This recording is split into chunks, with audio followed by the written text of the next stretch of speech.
Remember these guys? Mexican jumping beans? Things are awesome.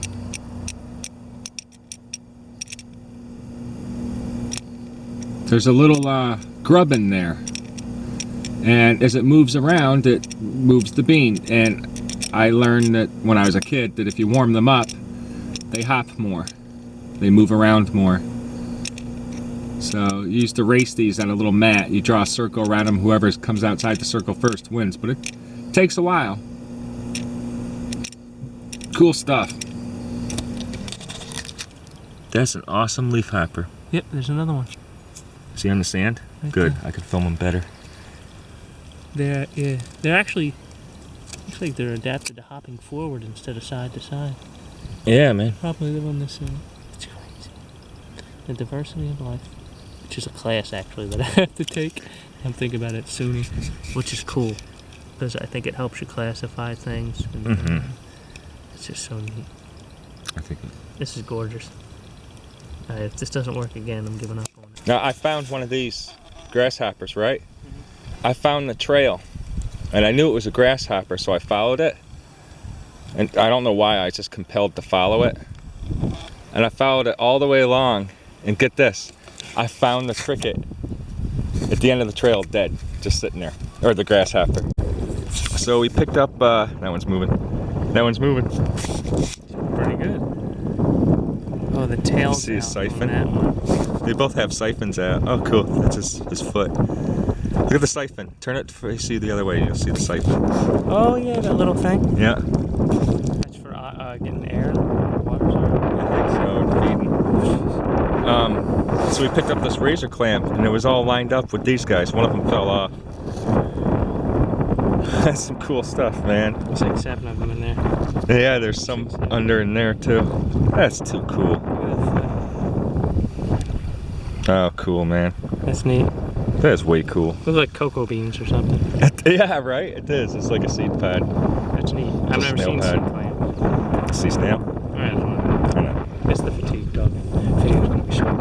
And sea leopard is a cheeseburger. Every time you start talking, I'll cut it out. No, it was facing upwards. Just found this tiny little crab inside a razor clam shell. And he's a cute little guy, as most crabs are.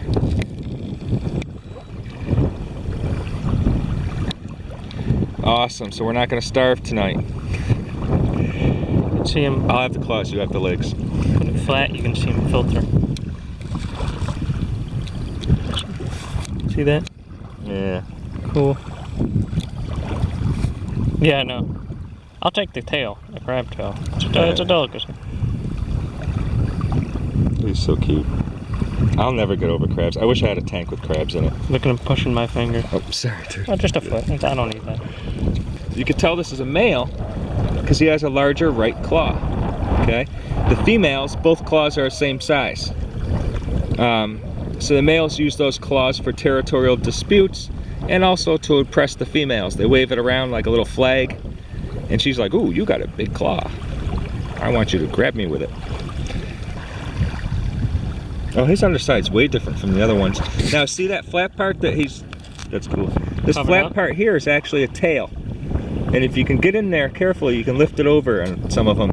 The males have a tiny tail, the females have a bigger tail so that they can protect their eggs. Similar appendage to the mole crab. Yeah, similar to the mole crab, which is a crab. That's pretty cool. It's cool, he's got like purplish claws. Yes. The cool thing is, I was learning how they make their shells, is, you know, they think they get it from all the... calcium or something. Yeah, from the shells and everything in the ocean, but they'll actually produce their own inside their bodies. Yeah. Cool. And they shed. Just like insects and reptiles. That's cool. Now we should put them back, but we should put them back inside the shell. Put it back in the water.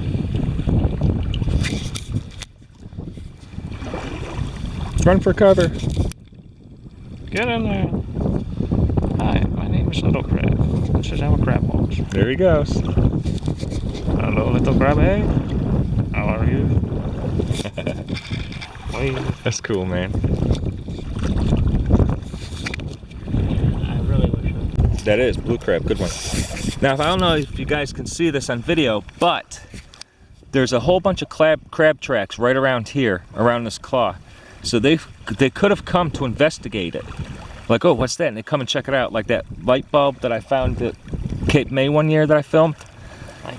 Yeah, there was one bulb washed up on shore, a Christmas tree bulb, and there were crab tracks from all around the beach that just made a beeline for this one thing and walked around it and took off. So they've got good vision. They'll spot something from really far away, and actually, I mean like, you know, 50 yards away, and come up and check it out. But this could have been a scuffle between two crabs and one of them lost a claw. Oh. It's still heavy. It's still brightly colored. So I suspect that could have been perhaps what happened. Is there meat inside it? Yep. This is beautiful. This is gorgeous. Oh yeah, look at that vibrant blue. No, this is fresh. That happened last night. Yep. Well, I was surprised to learn that if two crabs are dueling and one is really injured, he'll tear off one of his injured arms and run away as a distraction. Yeah, that's just what I was gonna say. Oh, and then they'll grow them back when they molt. Yeah, yeah. So it's like, it's really, and they're not too, like, you know, conservative about it. They're like, here you go. Yeah. You know? That's so cool. Yeah. These guys, I want to keep this. It's gonna smell bad, but if it maintains this color once it's dried out. You can bleach it too. Bleach it? Bleach it, yeah. Well, I want to keep it as, oh, you mean use bleach? Yeah. Okay. That's beautiful. That's so vibrant. I know, I can't get over that. Here's actually the shell. I don't know if that's from him. Well, there's this deposit here too. You can tell right here. Huh. Going down the beach. Oh, and actually somebody would have stepped on that. Yeah, this is kind of older. Yeah. Dude, this is beautiful. And it's only one claw, so it was probably. Oh, here's another one. Maybe something did eat him. Yeah. It looks like a female. Yeah, it does. I was thinking the same thing. So something might ate this one. Look at that beautiful purple in there. Such colors. Probably goes hand in hand with the rice. Oh yeah. Yeah, I guess that shows that they have good color perception. Yeah, and I don't know if it has to do with their, sometimes it's just a hue of blue that separates thousands of different cichlids in this lake. So they're so dimorphic to keep their species similar. And some feed on other cichlids, some just feed on the top plants, some live at the bottom. Yeah. And it's only in this one place. Really? Because they're mating with the wrong people? Yeah, because they're so dimorphic because they're all in one place. But they're also specialized in their habitat in this one lake that we're in. Wow. Some are just... Oh, look at all these barnacles. Old retired barnacles. You guys can see how sharp this is, how the stuff just slices into you. I'm not, It's not working? I'm sorry. And what's cool is in dry dock, they'll scrape those off the boat. Because actually there gets to be so many of them that it changes the buoyancy. And they make you sink. Wow, really? Especially on an old wooden boat. And as they anchor in, it actually eats away at the hull. Those wooden boats. Pretty cool. I know pirates, right? They would, what do you call it when you beat your, hey dude, grab that little joint looking thing. Yeah. It's got cool texture right here.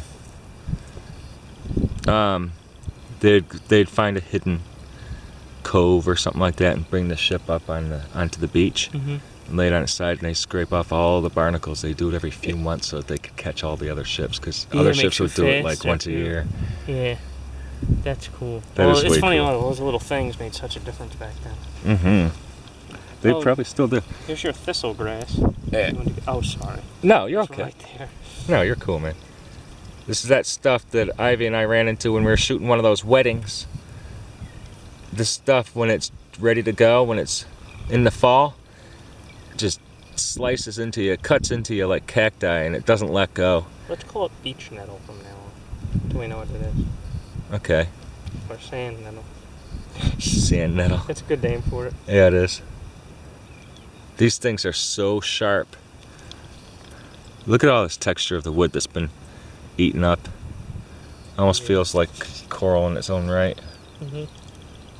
Actually, it's funny. This reminds me, like, Adirondack chairs are really worth it.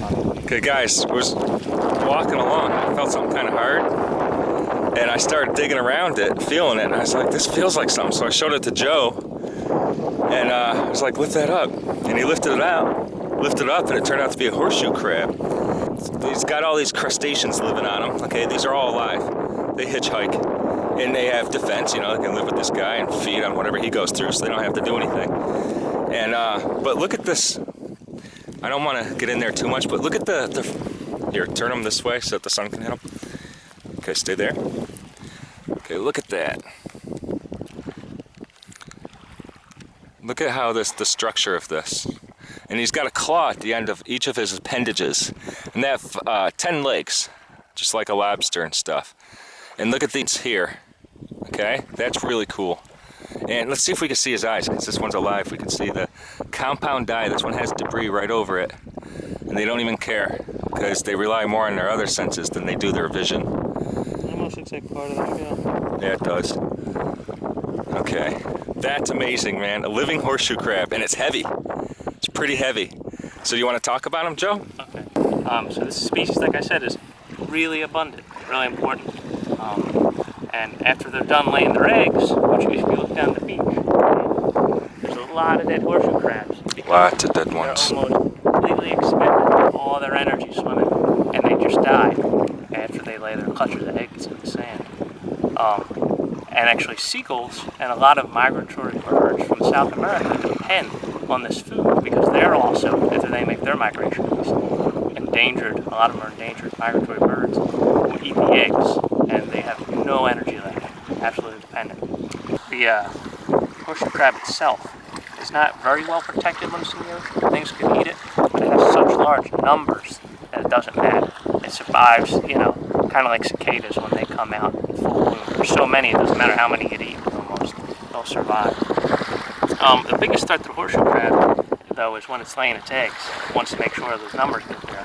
So when they flip over, like this, as you can tell, his arms and stuff are not that well, you know, equipped to push him over. But this tail, as you can see, it's coming down, and it's very long, will allow him to lift his massive weight, it's a very dense crab, right over.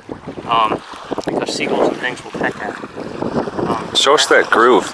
Yeah, and this groove in the back, that's why it's tapered like that, so that tail can go all the way down. Because in mathematics, the longer the pole you have, and the longer length, the heavier weight you can lift at the end. And he is a very heavy crab. He's probably about 15 pounds. Leverage. Lots of leverage. You can tell that he has, you know, regular 10 legs, just like any other crab. But the back ones have these specially adapted, it looks like flails almost for pushing the water, and that's where he'll do a lot of his propulsion from moving these legs. And that's pretty much it. Do you want to demonstrate? Let's see what it's like. Let's demonstrate him actually righting himself.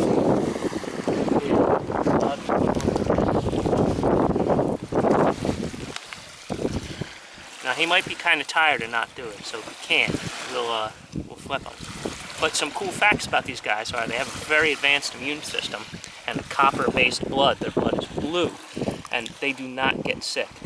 The outside of their shell, if it comes into contact with foreign bacteria, it'll actually start to react their system, anticipating the bacteria coming in. The forensics and pharmaceutical field use their blood actually to test for purification and, you know, medicine. Researchers will go out and they'll cut these things and get a little bit of blood and sew them back up, and they'll put their blood on products, and if the blood reacts in any way, they'll know there's bacteria in that they can't use it. It's contaminated. Forensic use it too, like for the police. And these guys heal so well because they'll come back year after year and they'll notice the same cut marks in the crabs. And so they heal really strong. They do not get sick. So copper-based blood, really neat. You can tell the way it's moving now. It's like a plow. Yeah. It's like a snow plow. Yeah. And as you can tell, all these, you know, crustaceans on here are actually hitching a ride on this guy, which is common throughout the natural kingdom. Bacteria do it in worms, and actually even in sharks. Smaller fish will ride underneath that. He's almost there. When he hits the water, he'll probably go faster.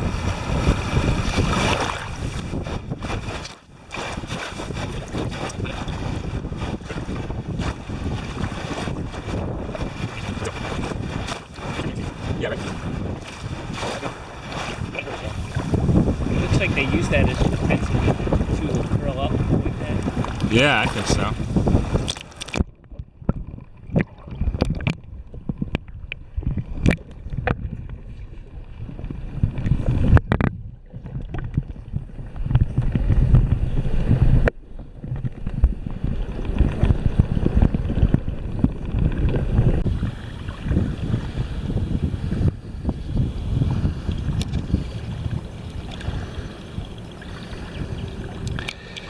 got us a baby larval form of horseshoe crab.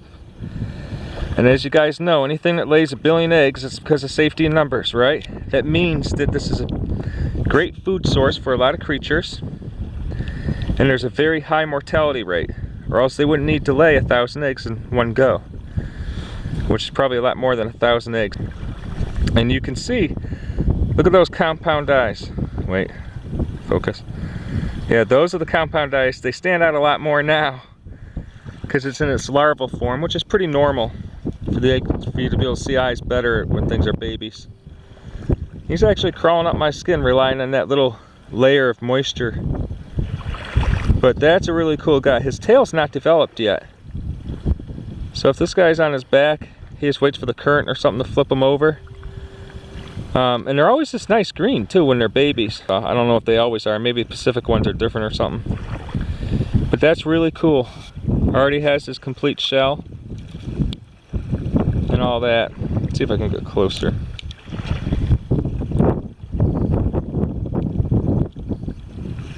Baby horseshoe crab. Now if you guys need to, if you really want to see how small this guy is, how small this horseshoe crab really is, let me give you an example. Okay, I know it's blurry, but that gives you a clue. Dude, look at the egg. I got an egg and you can see him in it.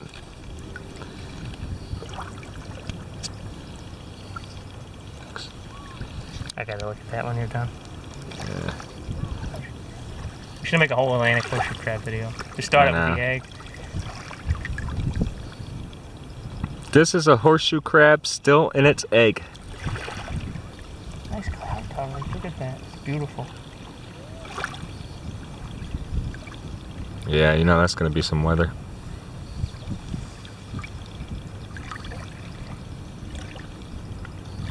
It's amazing.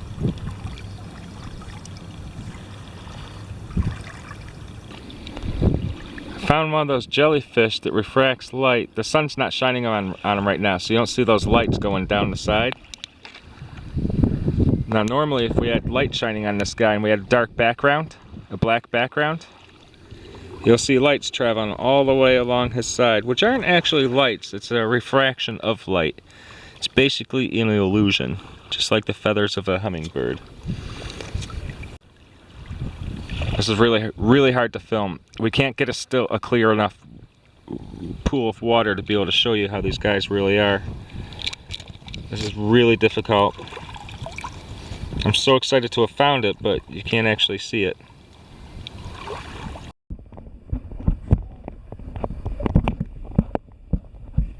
You can see them lighting up here, dude. Island Beach State Park, because there are hermit crabs everywhere there. I got pinched by a big one when I was a kid, and it hurt like a bitch. Did you really? Look at his eyes, right there. Little eye stalks. Let me go to macro mode. Look, you see how he's flinging his arms? I think that's how he swims. I think he's trying to throw debris at your face if you're a predator. Really? I think so. I've never had them do that before. Joe spotted a little hermit crab. Good spot. He was like, no. I know, that's the sound it makes. That's funny because everyone does that. Cass did that. The little girl did that when we were talking about it. They're like, da-da-da-da-da. It's like, I guess that's the universal hermit crab sound. Yeah. An interesting tidbit about hermit crabs is these guys don't grow, their shell doesn't grow along with them. They literally have to find shells that other creatures create and have, exited the shell. They have to find empty shells as the crab itself gets bigger. So when this crab gets too big, he has to find another shell. He'll fiddle around with it with his, claws and hands and investigate it for a while, making sure it's the right size and shape. And then when all is clear, he'll quickly jump out of the shell and jump into the next shell. He'll actually line up with it so he can do it real fast. And if you have a tank filled with tons of hermit crabs and you've kept them for several months, what's pretty fun to do is drop in a new shell that's empty. And what'll happen is they'll all trade shells real quick.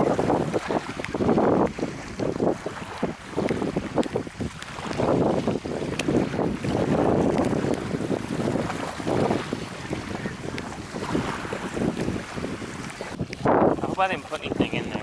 I put my coffee cup in there. We're looking for our shoes because they're gone. And we you know, I kept looking back at the shoes as we were walking. Oh my God, that is the shoe. That's the shoe? It looks like it. Oh my God. We moved them like 4 feet. Oh my God. It was. That's my shoe. That is your shoe.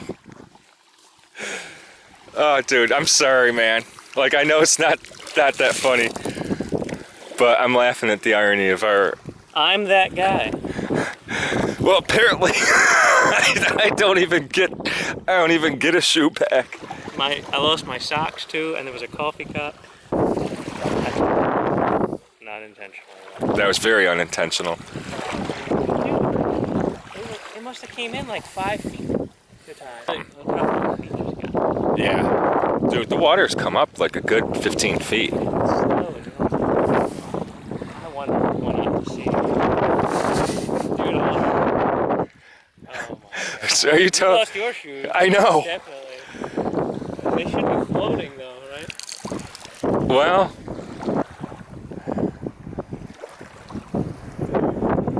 There's